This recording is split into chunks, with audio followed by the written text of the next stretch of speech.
2 বালতি কাপড় নিয়ে বসে পড়লাম ধোয়ার জন্য। ছেলে-মেয়েরা বড় হলে বাবা-মার কাজে সহযোগিতা করে এরকম অনেক ছেলে-মেয়ে আছে। কিন্তু আমার মেয়েরা হলো একটু অন্যরকম।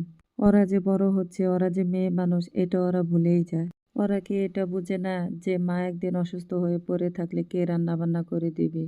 সেই তুলনায় আমার মা অনেক লাকি। আমার মা যখন অসুস্থ থাকতো, আমরা সবকটা ভাই-বোন মিলে মায়ের কাছে হাত লাগিয়ে মাকে সহযোগিতা করতাম। সংসারে বড় ছিলাম আমি। ছোট, ছোট ভাই-বোন ছিল। ছোট, ছোট ভাই-বোনদেরকে যখন যা বলতাম ওরা তখন তাই করে দিত।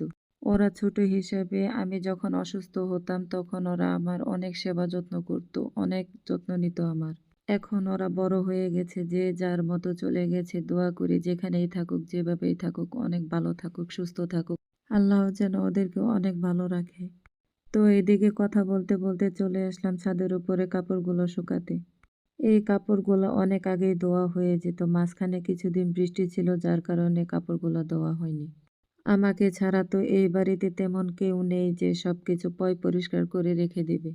তাই কষ্ট করে হলেও আমি পরিষ্কার করে রাখি। আর এখানে এত বেশি শ্যাওলা হয়েছে, পরিষ্কার না করলে দাঁড়ানো যাবে না ঠিকভাবে। তাই আজকে দুপুরে রান্নাবান্না বাদ দিয়ে সারাদিন এগুলো কাজ করলাম। এদিকে সকালবেলা রান্না করা খাবার নিয়ে বসে পড়লাম খাওয়ার জন্য। দুপুরে খাবারের মেনুতে তেমন কিছু ছিল না, ছিল শুধু আলু ভর্তা আর শুটকির তরকারি।